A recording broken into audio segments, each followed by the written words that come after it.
Hello বন্ধুরা, আজ 30শে March 2026। আজকের প্রথমে বিগ ব্রেকিং নিউজগুলি দেখে নেব, তারপরে বিস্তারিত আলোচনা করব। এইবার বাংলাতে এসে স্বরাষ্ট্রমন্ত্রী অমিত শাহ কী বললেন মমতাকে। বিজেপিতে যোগ দিলেন টুম্পা কোয়াল। ফার্স্ট বয় হবে সন্দেশখালী, বললেন অভিষেক। শুভেন্দু হঠাৎ রেগে গেল জয় বাংলা স্লোগান শুনে। টলিউড থেকে একটা দুঃখজনক নিউজ, প্রয়াত হলেন রাহুল অরুণোদয় বন্দ্যোপাধ্যায়। KGF 2 এর রেকর্ড ভাঙল ধুরন্ধর 2। অভিনেতা রাহুলের মৃত্যুতে মমতা বন্দ্যোপাধ্যায় কী বললেন এক্স হ্যান্ডেলে। 81 লক্ষ নাম বাদ, কীভাবে ট্রাইব্যুনেন্স পোর্টালে নাম আবেদন করবেন। 3 জওয়ানকে সাসপেন্ড করলো, কিন্তু কেন। PM মোদি 132তম মন কি বাতে কী বললেন। রাজা চায় না, আমেরিকা জুড়ে বিক্ষোভ চলছে। এইবার সিভিক ভলেন্টিয়ার বিধানসভা ভোটে আর দেখা যাবে না। পশ্চিম এশিয়া পৌঁছালো 3500 মার্কিন সেনা। সবজি বেচলেন বিজেপি প্রার্থী, কোথায়। এবার আসি বিস্তারিত খবরে। স্বরাষ্ট্রমন্ত্রী অমিত শাহ মমতা বন্দ্যোপাধ্যায়কে কী বললেন। মমতা ভিকটিমকারী রাজনীতি করলেন। এর উত্তরে মমতা বলেছে আমি নাকি ব্যান্ডেজ নিয়ে ঘুরে বেড়াই। ওরে অপদার্থ, আমি তো মৃত্যুর মুখ থেকে অনেকবার লড়াই করতে করতে বেরিয়ে এসেছি। যান, ডাক্তারের রিপোর্টগুলো নিন হাসপাতাল থেকে। তোমরা আগের বার ভোটে ইচ্ছে করে আমার পায়ে চোট দিয়েছিলে। আমি হুইল চেয়ারে ঘুরেছিলাম, কারণ আমার মনের জোর ছিল। আবার কি মারার প্ল্যান করছো নাকি, বললেন মমতা বন্দ্যোপাধ্যায়। এইবার বিজেপিতে যোগ দিলেন টুম্পা কোয়াল। কামদুনি গণধর্ষণ কাণ্ডের অন্যতম প্রতিবাদী টুম্পা কোয়াল। তার হাতে দলের পতাকা তুলে দেন বিজেপি নেত্রী লকেট চট্টোপাধ্যায়। কয়েকদিন আগে বিজেপিতে যোগদান ইচ্ছা প্রকাশ করে দলের বঙ্গ সভাপতি শর্মিষ্ঠা ভট্টাচার্যের সঙ্গে দেখা করেছিলেন টুম্পা। অবশেষে পদ্মা শিবিরে যোগ দিলেন। তৃণমূল নেত্রী মমতা বন্দ্যোপাধ্যায়ের বিরুদ্ধে লড়াই চালিয়ে যাবেন বলে জানিয়েছেন টুম্পা কোয়াল। এইবার সন্দেশখালীতে গিয়ে অভিষেক বন্দ্যোপাধ্যায় কী বললেন। তৃণমূল প্রার্থী ঝর্ণা সর্দারের হয়ে ভোট প্রচারে গিয়ে বড় কথা বলেন অভিষেক বন্দ্যোপাধ্যায়। 29শে এপ্রিল এই সমর্থন ভোটে পরিণত হলে গত 2 বছর ধরে সন্দেশখালী ঘিরে কুৎসা ও বাংলাকে ছোট করার জবাব মিলবে। গাদ্দার বাংলা বিরোধী পরিযায়ী নেতাদের জামায়াত বাজেয়াপ্ত এই মাটিতে। জনসমর্থন বজায় থাকলে উত্তর 24 পরগনায় 33 আসনের মধ্যে ফার্স্ট হবে সন্দেশখালী, বললেন অভিষেক। শুভেন্দু হঠাৎ রেগে গেল ভবানীপুর প্রচারে গিয়ে স্থায়ী টিএমসি কর্মীদের তরফে জয় বাংলা স্লোগান শুনতে হলো এই কেন্দ্রে বিজেপি প্রার্থী শুভেন্দু অধিকারী। পাল্টা জয় শ্রীমান স্লোগান দেন বিজেপি কর্মী সমর্থকরা। শুভেন্দু বলেন, ভবানীপুরের মানুষ মমতা বন্দ্যোপাধ্যায়ের ওপর ক্ষিপ্ত। এবার এখানে চুপচাপ পদ্ম ছাপ হবে। শুভেন্দুর কথা, হাজার হাজার কণ্ঠে জয় শ্রীরাম। 2 ঘন্টা এলাকায় দাপিয়ে বেড়ালাম। ভবানীপুরে 3000 ভোটারের সঙ্গে কথা বলেছি, বললেন শুভেন্দু অধিকারী। এইবার টলিউড থেকে একটা খুবই দুঃখজনক নিউজ, প্রয়াত অভিনেতা রাহুল অরুণোদয় বন্দ্যোপাধ্যায়। প্রয়াত হলেন অভিনেতা তথা সাহিত্যিক রাহুল অরুণোদয় বন্দ্যোপাধ্যায়। প্রাথমিক খবর অনুযায়ী ভোলে বাবা পার করেগা ধারাবাহিকের শুটিংয়ের সময় রবিবার বিকেলে দীঘা সংলগ্ন ওড়িশার তালসারি সমুদ্রের জলে নেমেছিলেন 43 বছরের অভিনেতা। ঢেউয়ের ধাক্কায় রাহুল ভেসে যায়। পরে টেকনিশিয়ান অভিনেতাকে উদ্ধার করেন। দীঘা মহকুমার হাসপাতালে আনা হলে চিকিৎসকরা রাহুলকে মৃত ঘোষণা করেন। তার মৃতদেহ ময়নাতদন্তে পাঠানো হয়েছে বলে খবর। বলিউডে KGF 2 এর রেকর্ড ভাঙলেন ধুরন্ধর 2।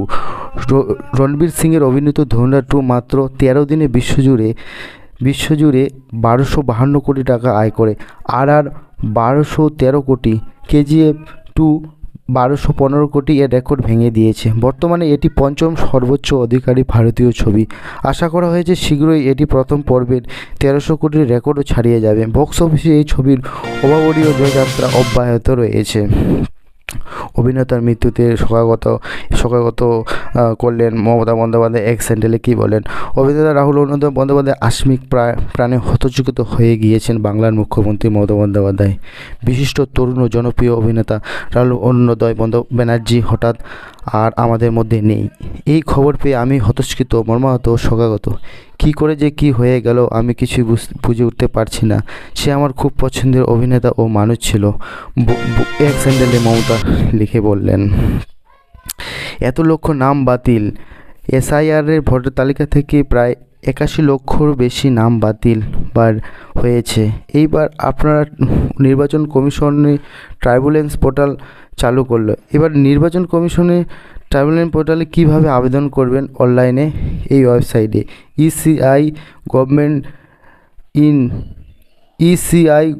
ecigov.in ওয়েবসাইটে সাবমিট অ্যাপ্লিকেশন ফর ইন্ডিভিজুয়াল অপশনে ক্লিক করতে হবে। মোবাইল এবং এপিং নাম্বার দিয়ে লগ ইন করে ঠিকানা সহ আবেদনের কারণ ও বিবরণ লিখে সাবমিট করা যাবে। এছাড়াও অফলাইনে জেলা শাসক বা মহকুমা শাসকের দপ্তরে আবেদন করা যাবে।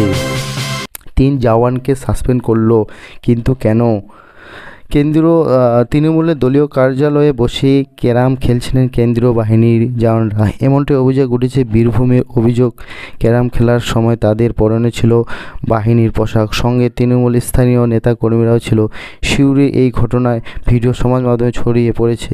তার ভিত্তিতে পর্যবেক্ষণ করে নির্বাচন কমিশন 3 জওয়ানকে সাসপেন্ড করে দিয়েছে। 132তম মন কি বাতে মোদি বললেন, যুদ্ধ পরিস্থিতি নিয়ে গভীর উদ্বেগ প্রকাশ করেছেন পিএম মোদি।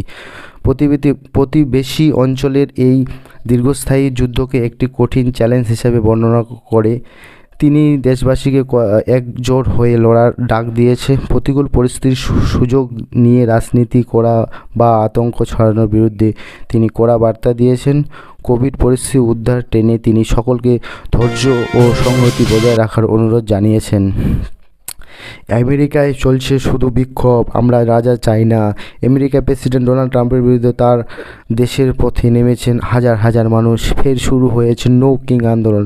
ট্রাম্পের বিরুদ্ধে নীতির বিরোধী 2025 সালে জুন মাসে থেকেই এই আন্দোলন চলছে। শনিবার তার 3য় দফা ইরানের বিরুদ্ধে আগ্রাসনের প্রতিবাদ জানিয়ে পথে নামলেন মার্কিন নাগরিকরা। স্লোগান তোলেন, আমেরিকায় চাই না রাজা।